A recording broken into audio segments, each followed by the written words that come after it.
Hi, everybody, and welcome to the Legends Lounge here at the U.S. Ski and Snowboard Hall of Fame. I'm Dan Egan, your host.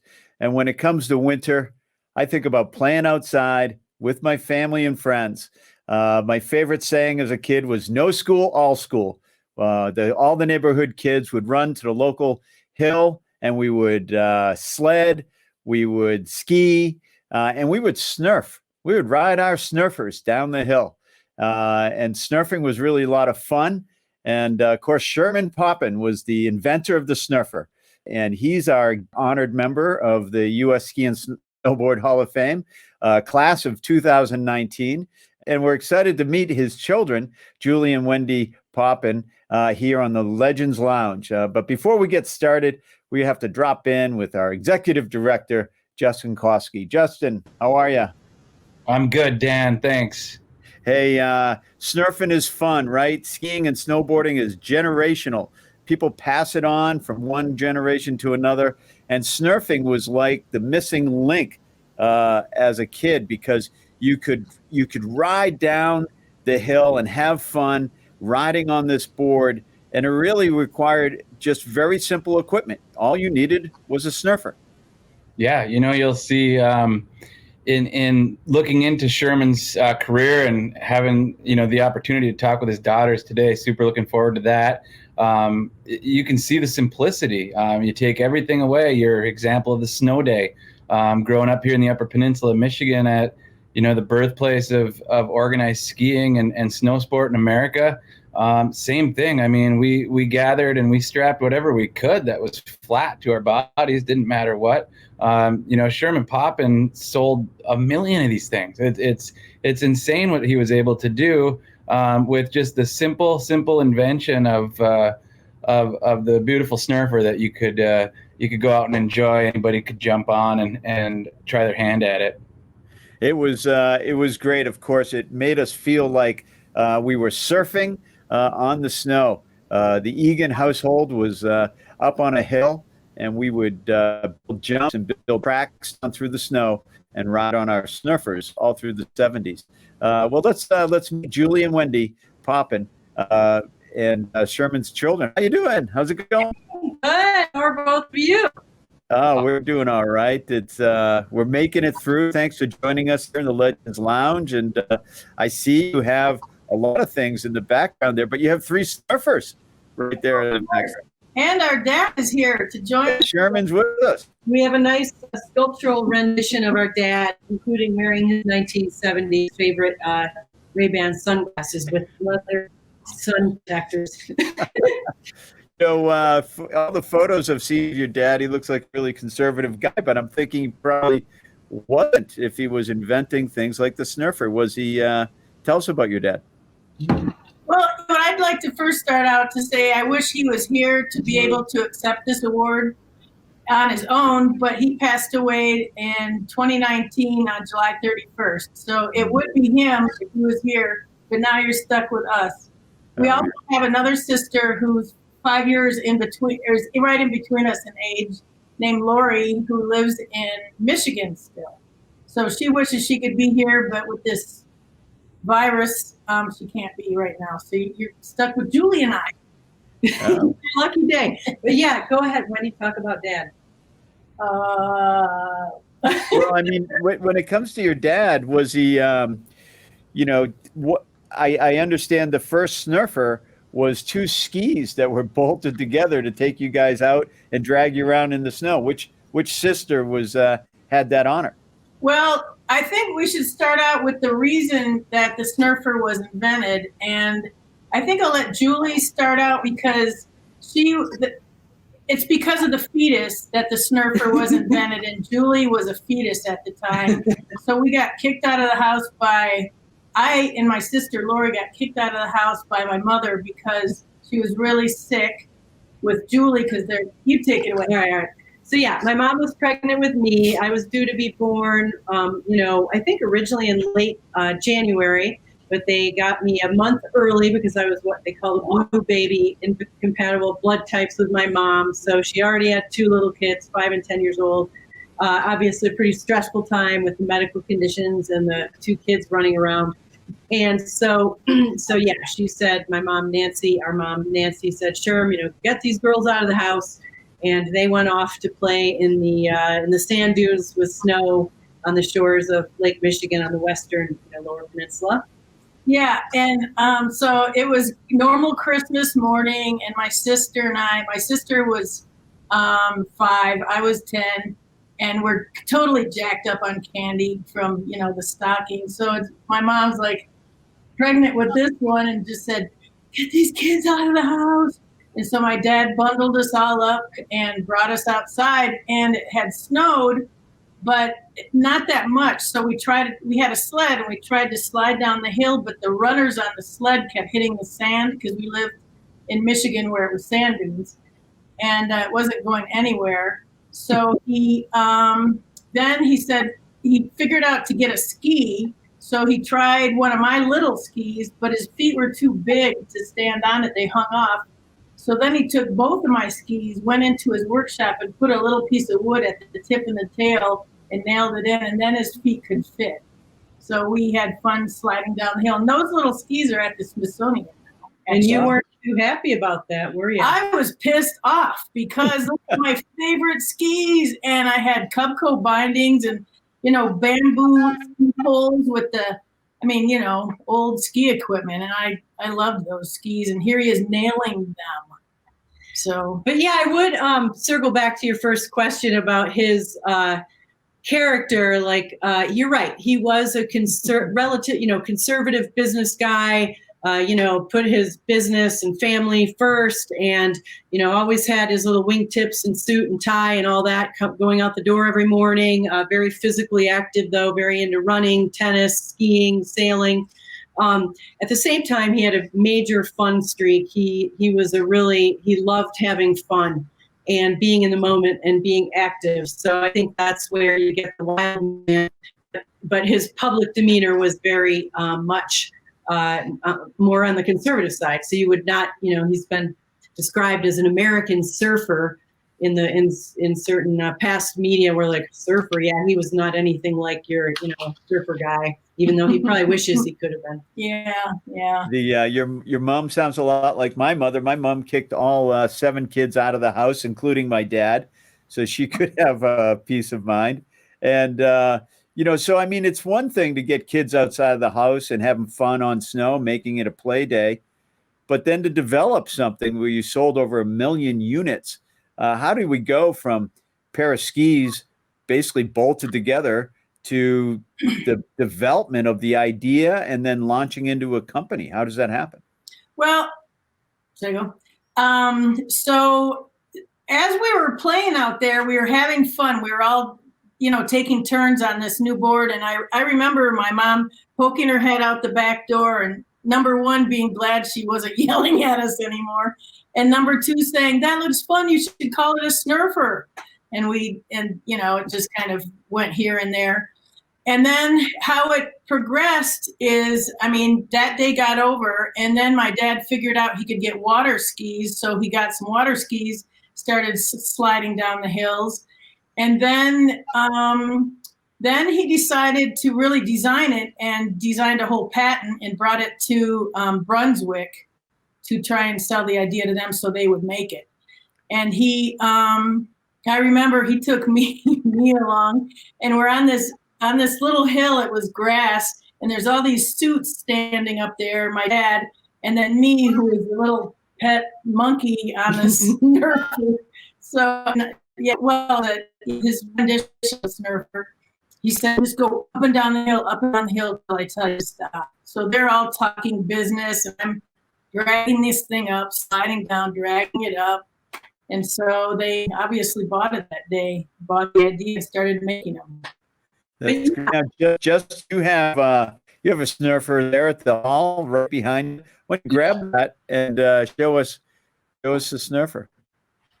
We got a couple of them here. This is a interesting one. And talking to the girls just now, this is the super racing model.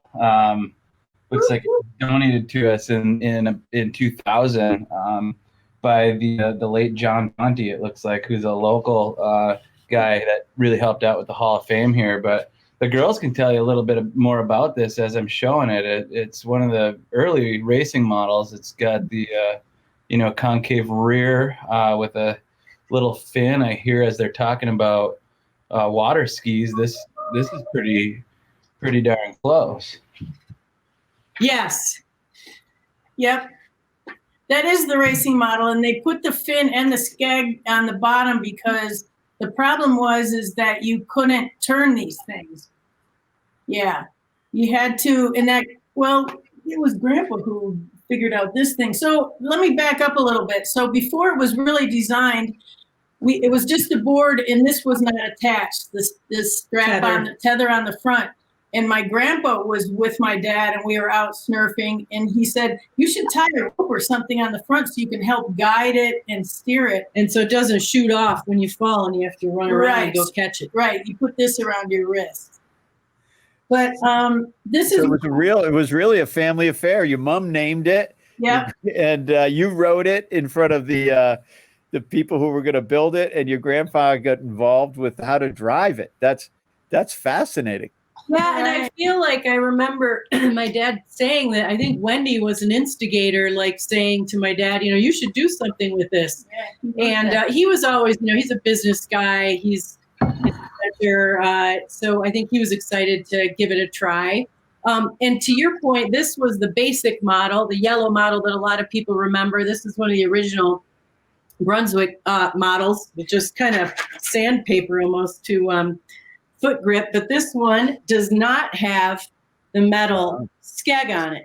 So this one was a little more, less controllable, you might say. And you didn't stay on. This didn't hold your feet on. Probably not as well. And then it moved to the racing model, which I also have a racing model here. It's basically the same as yours, except it's signed by my dad. So he said to Julie, here, I'll bring it over.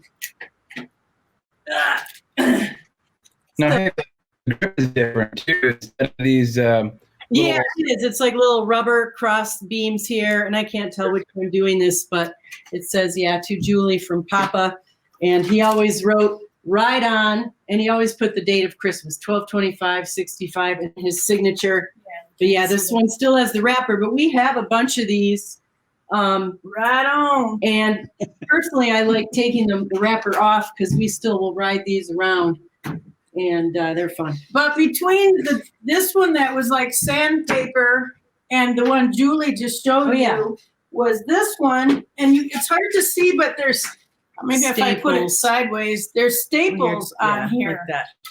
And that held our feet on a little bit better. However, these staples would fall out and get stuck in your sorels or your boots.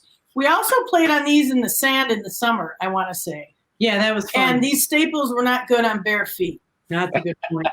True. I'll just say that straight up. Put them back behind us. We're reminiscing with Julie and Wendy Poppen. Their dad, Sherman Poppen, developed and was the inventor of the Snurfer. And it was actually a family invention.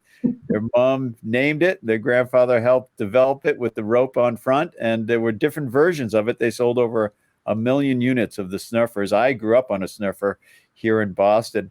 What's so fun talking to you is just how much fun I can hear the joy in your voice about just being with your family outdoors and trying these things on sand, on snow. I think that was the magic of the Snurfer. It was just fun. It was a toy to play with outside that didn't really require lessons or going to a ski hill or riding a lift.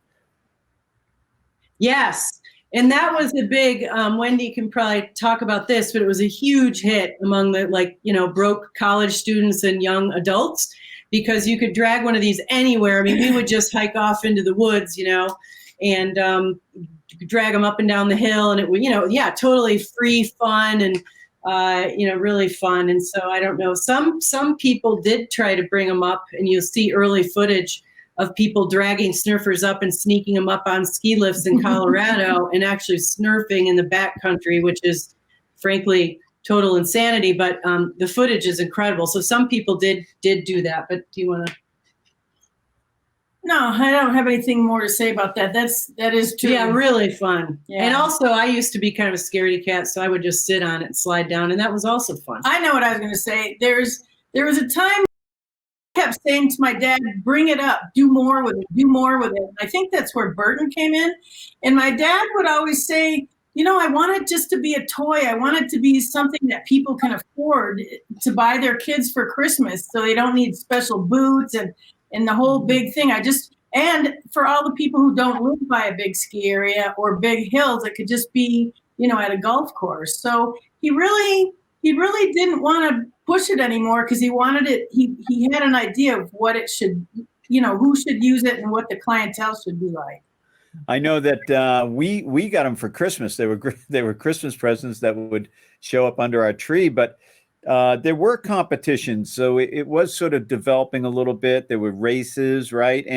And Jake Burton, we have a picture of Jake and your dad together. Jake Burton actually came to some of these competitions, and I'm wondering what your dad thought about snowboarding as a step. What did he see it as something different or an evolution of his invention? Well, correct me if I'm wrong, Julie, but he said, my dad said, well, one of the biggest mistakes, do you regret anything? And he said, one of my biggest, worst decisions I ever made was Jake Burton wanted to buy the name Snurfer for his advanced board. And my dad didn't want to sell it to him. Isn't that how it went? Yeah. Or he wanted royalties or something, but my dad didn't go for it. And, to the day before he died, he regretted that. Well, because we might be all called Snurfing today instead of snowboarding, which would be pretty cool. But I would say he would admit he did not see that giant potential. He did, to Wendy's point, I think, see it just a fun, thing for people to do. The early marketing was not even very good. It's like, well, what is it? A toy? Do you sell a hardware store? Do you sell toys? There were some missteps on the marketing. Early on, it got it as a case study of what not to do, like Harvard Business Journal or something. Yeah, but anyway, either way, despite that, it took off.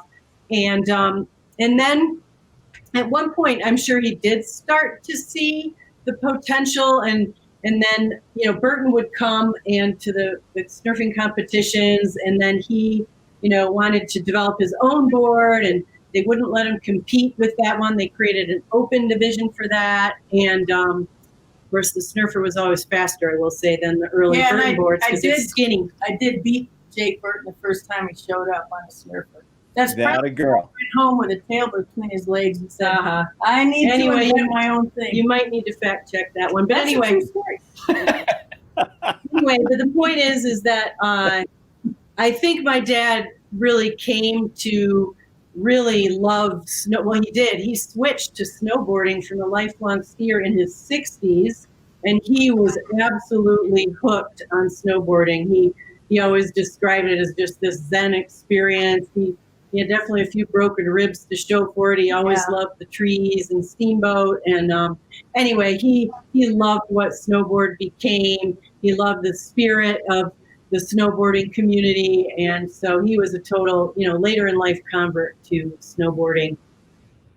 I think the whole thing about the Snurfer, which was fun about it, went right down to the logo. And we have a picture of the early logo. And that's fun, right? That packaging and selling fun. And I love that. I think sometimes it's really missing from our industry today. And so I love to see that. And how did the little Snurfer guy come to be? Do we know? You know what? That's a good question. I don't know the answer to. Oh my gosh. Doesn't look like her drawing. Our mom did a lot of, was an artist and, did a lot of, kind of things like that, but I don't believe she did that one. So I'm afraid we don't have your story I do think it was Snurfy though. That was the name of that one. What'd they call him? Yeah, Snurfy. Think was his so. name. Snurfy. Think so. Snurfy. Nice. Snurfy. I need to fact check that one as well. There's another photo that I really relate to where there's Snurfers going down a track. And that's how we used to do it, is we would create a Snurfer track. And show that one, that Snurfer track really reminded me of my backyard. Oh, yeah, That's at Steamboat. actually, that is our dad on his like 63rd birthday when he lived in Steamboat, and he busted out a Snurfer. And yeah, I remember he sent me a print of that and said, you know, your dad on his 63rd birthday or whatever. So I thought that was pretty cool. But that also sounds a little terrifying to be on a track. Snurfer. Yeah, well, the Snurfing competitions at Blockhouse Hill in North Muskegon. North Muskegon, it was just straight down this icy hill with bunches of trees on both sides. We didn't turn at all. Yeah. It was just balls to the wall, straight down. And whoever was still standing at the end won. Well, and yeah, there might be a few people having some late in life aches and pains from various bones that were broken on riding a Snurfer. Well, we have a photo of that as well, with a Snurfer holding on for dear life coming through the finish, and I really related. Well, this is the statue, actually. Tell us about this. That's Wendy. Is that you on top of the statue? Yes, it is. So the statue was meant to be like me, because I was the first. Well, I was the first person Snurfer on this. Well, yeah, on the official Snurfer, first woman, and First anybody, I guess pretty much. There's And, bipedal. yeah. So they put me on the top, even though when I Snurf, I'm right foot forward, but they had to put the left foot forward, so it's not exact. And then the whole, you know, the history and the whole story of snowboarding, Snurfing, and then a normal snowboarder at the end, at the bottom part. It's a sculpture out of Loveland. And it's to show the transition, basically, Yeah. from early Snurfing and the connection to snowboarding. And this was how many years ago? Maybe at least 10 Yeah. or more. Yeah, I'd say 10 or 12. And so my dad was honored in our hometown of Muskegon, Michigan. He's a major, like, you know, kind of folk hero at this point. And so they wanted to commemorate his role in Snurfing and snowboarding, and put the sculpture downtown, which is really cool to see. It's smaller than it looks. Like in real life, like those pictures make, I was hoping it'd be like, you know, towering. 15 feet tall about. Yeah. It's on a little like white platform, but it's Yeah, still it's really cool. cool. It's like it's an attraction. People drive through and go check it out. Right next to an amazing restaurant, right? Ooh, there are new, you know, Muskegon is making a major comeback. There are great like breweries and restaurants all around in there. It's really cool. For sure. Yeah. Another hidden treasure from Michigan up It there. Next time in your Muskegon, make sure you stop in and see the Snurfer statue. I love that. I'm wondering what your dad would think about being in the Ski and Snowboard Hall of Fame. Wow. I think he'd be very, very honored. And he knew he was put out there. Nominated. He knew he was nominated amongst a lot of people, but he passed away before he knew he won. So I think he would have really been excited. And I felt like through his years, as he got older, he got more and more excited about the Snurfer. In fact, in talking about it. In fact, on his was it his birthday or Thanksgiving? No, I was with him on his last birthday, his 89th birthday in March. And so at that point, he and his second wife, Louise, were living in a senior kind of facility home, whatever. And the guy, the activities director, got wind who he was and what he had done. So he did a whole presentation on the Snurfer. And actually, I filmed the whole thing. So that if you want to hear it in his own words, then I can ship you that. You know, he's been quite frail in recent years, but I still think his wits were always about him, and I think he would have been pretty pleased with this. But having said that, he really loved going to the different snowboarding conventions and different things over the years. He, again, like I said, he loved the people. He loved meeting people. He loved talking about it. He loved snowboarding. He loved fun. Yeah, he did. I think it's clear that Snurfing is about fun and that Sherman loved fun. I love to hear that. And I also love this idea that playing outdoors right out your backyard keeps us all young. And was your dad young at heart? Oh, yeah. Yeah, I would say he was. I mean, I won't say some stories. Oh yeah, he was very young at heart, and even up until the end, he seemed utterly dumbfounded and shocked that he actually got old. He was completely shocked by that. Yeah. So, and that his body wore out. So he just couldn't really believe it. So yeah, he really made the most of life all the time. He was such a fun dad. I mean, playing on the beach, running in the waves, hurling us in the waves. He was, just yeah, we always were doing stuff outside, and there was never a dull moment. There was no like napping allowed in our house. It was all like go, go, go, do all the time. So yeah, definitely.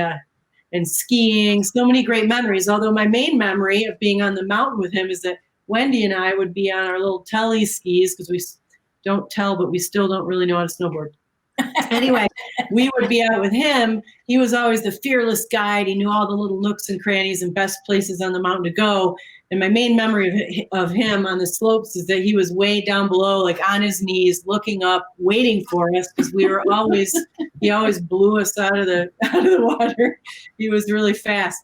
And, but my friends, like everyone who's been on the mountain with him, loved being on the mountain with him, because he was such a great, like he knew all the spots to go, and he'd give tips on this and that. He was an ambassador in Steamboat for a while, and people loved that. He could, give them tips on snowboarding. And yeah, and he left Muskegon and moved to Steamboat after he retired to be closer to the mountains and closer to the snow. And when I left home, I taught alpine skiing for 15 or 20 years. And I lived, one of my last places I taught was Steamboat. And I said, and my dad would give me grief all the time that I'm a ski bum and live in this crazy town. And so then he moves there and he said, "Oh, who's the ski bum now?" And he goes, "Yeah, but I'm a ski bum with money." If such a thing exists. So many people owe so much to Sherman Poppen. When you think about the legends of snowboarding that are in the U.S. Ski and Snowboard Hall of Fame, from Ross Powers, of course, Craig Kelly, Tim Smith, Tom Sims, Jake and Donna Burton. It's really amazing that so much has been built on such a simple and pleasurable thing. And I think overall, snowboarding really is about fun. And you always hear that at all levels of snowboarding, why people do it. And I think that's amazing. He must have really been blown away when snowboarding actually was in the Olympics. Yeah. Yes. And we tried to get him there. Didn't we write to them and say it was the first year snowboarding was going to be there? And I remember emailing the Olympic Committee and going, "You should invite my dad. This is awesome. I mean, he would love to be there." And I got no response. Well, we might have wanted to be there too, but yes, he was ecstatic, and he was like in at the different ski areas when they'd finally open it up to snowboarding. They would invite him. But yeah, I mean, he wasn't out seeking. Yeah, you're right. It was probably more Wendy and I who try to get him involved in different things. He wasn't out. About mentality, hey? Yeah, but he was really excited to see it in the Olympics. Yeah, that was big. And he was really involved with volunteerism. He did a lot of volunteering. No, not volunteering. He definitely was very generous with his resources. Nice. So he didn't put as much time into actually volunteering as he did to, he and my mom set up this incredible fund in Muskegon, Michigan for underprivileged kids in the arts that, starts in K-12 and follows them to college, and called the Poppen Fund. That was huge. And he made sure that continued after he passed away, and he's been very involved with Seth. What's the name of that? SOS in Colorado, which is another program that gets underprivileged kids into the mountains and the outdoors and on the snow. And so he was really passionate about those types of things. And he and his sister started a hospice residence in Western Michigan. So I would call him a major philanthropist. But he preferred to put his resources behind it versus necessarily volunteering. So he was proud of that. And when you think about your dad, such an active guy, sounds like a great family man, businessman, and somebody who really loved life. I'm wondering, I'd love to hear from both of you. What are you most proud of about your dad? Oh boy. You know what? I'm proud. I have started a couple businesses of my own, and I'm proud the way he ended his business in Muskegon. And it was ESOP. Isn't that what it's called? Employee stock ownership Yeah, program. he was one of the first people who sold his business to his employees. So he sold it to like, I don't know, 12-ish employees, and they all ran it, and they've all since retired. And I think that's what I'm proud of him for that, for seeing the potential in them and seeing the magnitude of what they could accomplish in this business and trusting them to take it forward.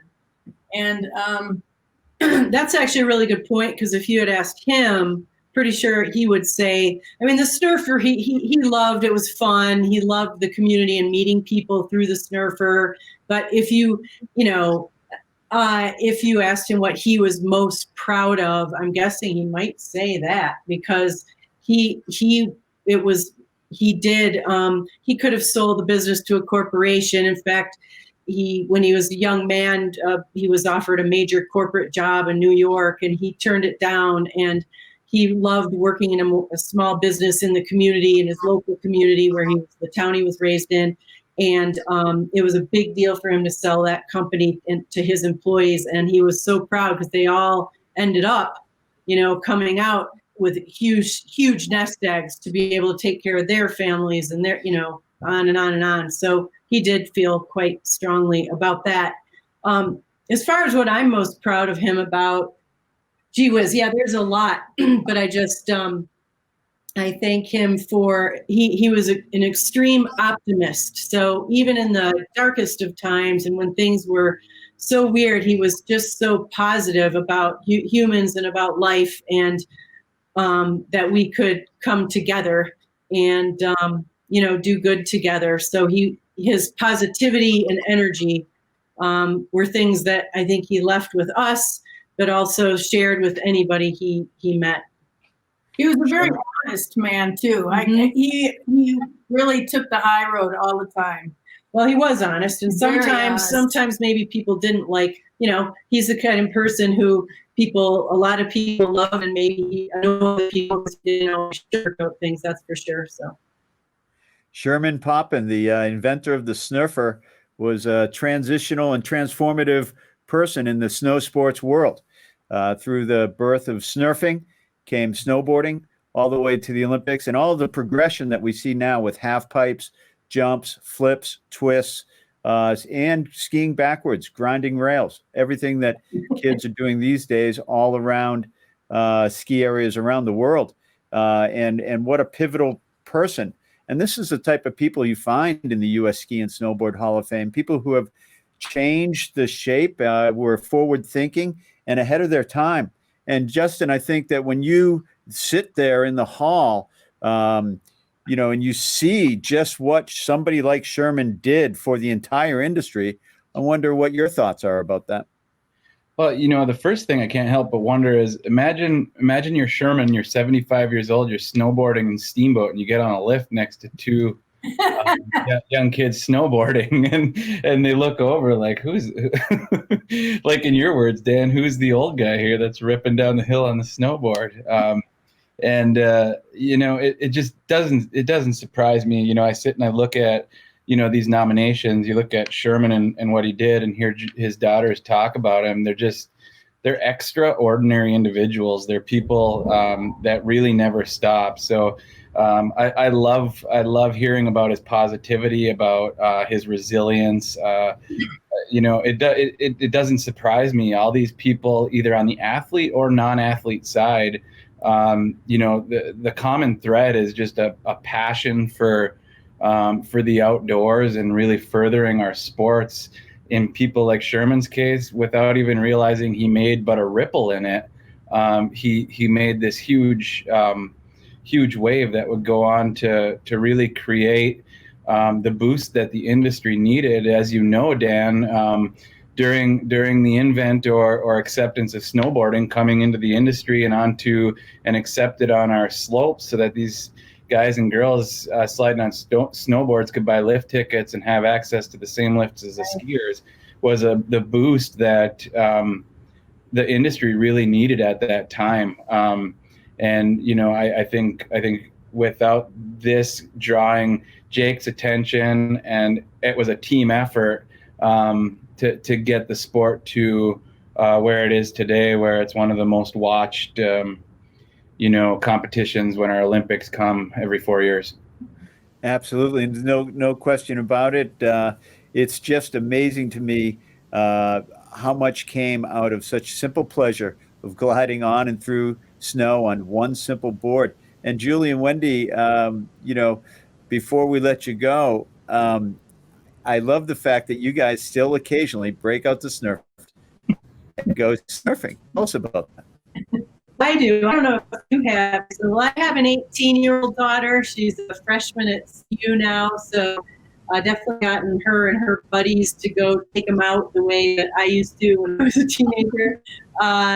But yeah, we have a few nice, mellow slopes around here. So I've been out a few times in the last few years, and it still is. It's just as fun. Now I'm a little more afraid of falling now, but you just need a little soft snow. But it's still as much fun as it ever was.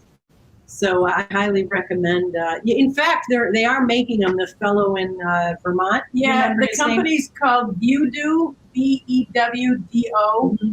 And it's a company out of Vermont that actually purchased the patent. My dad let it lapse, and he purchased the patent, and he's making Snurfers now. And it is pretty cool because he worked really closely with my dad, so he's using Snurfing. He's doing all the right thing. The problem is it's a little pricier than it was in in the 60s and 70s, but they're still very awesome boards. And made in the United States by a great company. So.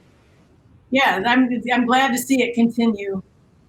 Absolutely. And these are all some of the great stories you're going to hear in the Legends Lounge as we go through all the people that were inducted into the U.S. Snowboard Hall of Fame class 2019 and, of course, in the 2020. We weren't able to bring them all together for the induction ceremonies, but we will again. We look forward to doing that in 2022. But now, we're fascinated through these stories. We get to spend a little bit more time with these new honored members of the U.S. Ski and Snowboard Hall of Fame. We're glad you joined us, and we look forward to telling you more about the legends of the U.S. Ski and Snowboard Hall of Fame.